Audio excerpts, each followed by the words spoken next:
This conceptual idea of diversity and all that, it still has a long way to go. Get into all the vile and irresponsible and stupid things our alleged future president and his gaggle of scumbags chose to say during our darkest and most terrifying hour. Pete Hegseth thinks that the only reason women are currently serving in combat roles is because standards were lowered for them. Hello, I'm Ryan Stutz, also known as Dronetek, and I will be the human personification of the frustration you feel through the best of the worst 3 clips from today's legacy media slop. Number 3 from today might actually give you a psychotic embolism because it's a black Hollywood millionaire who's complaining about how hard his life is due to systemic racism. Oh, great. I just came off the boat and off the streets where Steven Spielberg, used me for this film, and even though I successfully did that, they just didn't feel like I was an actor for whom we should pay any respect to. So this conceptual idea of diversity and all that, it still has a long way to go. Come on, don't bullshit me. Systemic racism don't change like that anytime soon. I mean, I'm still struggling trying to make a living.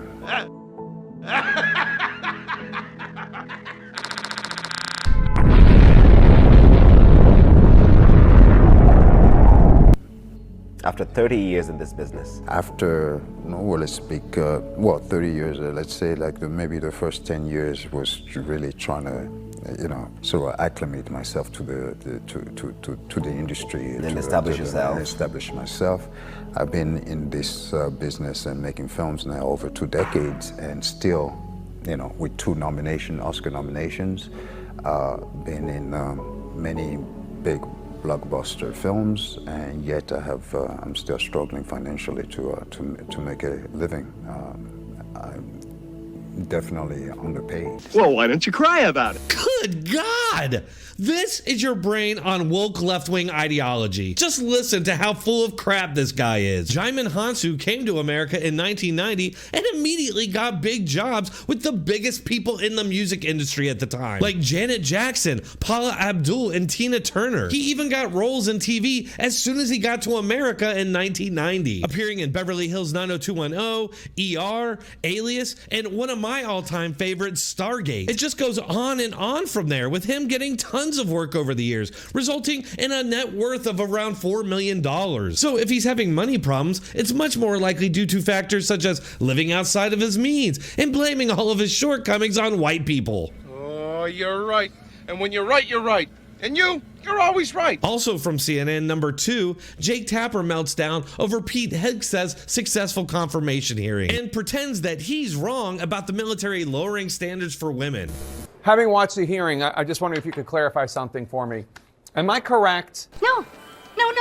Am I correct in the assessment that Pete Hegseth thinks that the only reason women are currently serving in combat roles, such as pilots or vehicle drivers or in the infantry, is because standards were lowered for them, and that he's going to, as Secretary of Defense, raise the standards and once he becomes Defense Secretary? Is that accurate? And can you point to evidence? No, I don't. That's not true. No, I don't think that's an accurate characterization at all, Jake. What he's saying is we can't have artificial percentages. It's actually illegal to have quotas, so the Pentagon often calls them goals and a little sleight of hand. Heck, the Secretary of the Air Force put out a memo that said the Air Force will have certain percentages of African-American females, certain percentages of Hispanic men, certain percentages of this or that.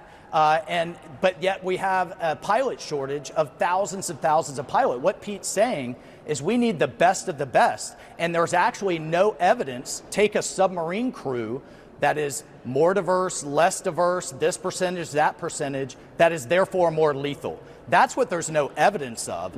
We have these taglines out there. And look, I've talked to many people who said they were displaced because of their race. That says they were moved aside in an order of merit list. Heck, you had a lecture at West Point understanding your whiteness and your white rage. How do you think that makes a lot of cadets feel? Or you had an orientation class in the Air Force Academy that said, don't say mom and dad, don't say boyfriend, girlfriend, yet I had conservative Jewish and Christian cadets bringing that information to us saying we don't feel welcome here. So this is about equal opportunity, and this is about standards, not race, religion, socioeconomic background, or anything else. And there have been, I mean, we have the documentation.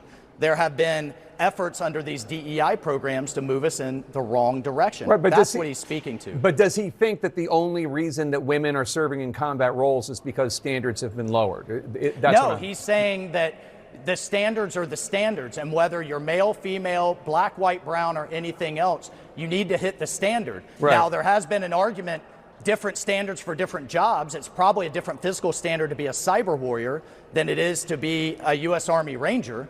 I think that's a fair debate, and one that we've had in these committees.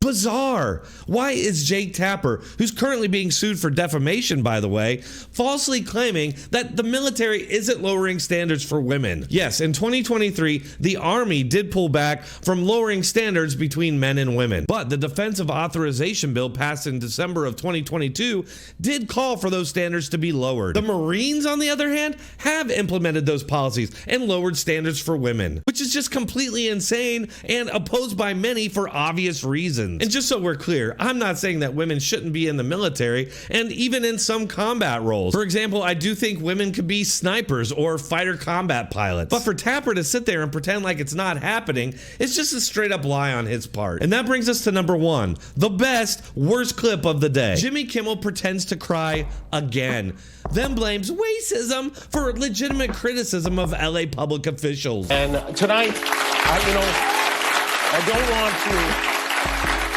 get into all the vile and irresponsible and stupid things our alleged future president and his gaggle of scumbags chose to say during our darkest and most terrifying hour. Look who's talking. The fact that they chose to attack our firefighters, who apparently aren't white enough to be out there risking their lives on our behalf, it's disgusting, but it's not surprising. Stop. You lying motherfucker, stop. Wait, what?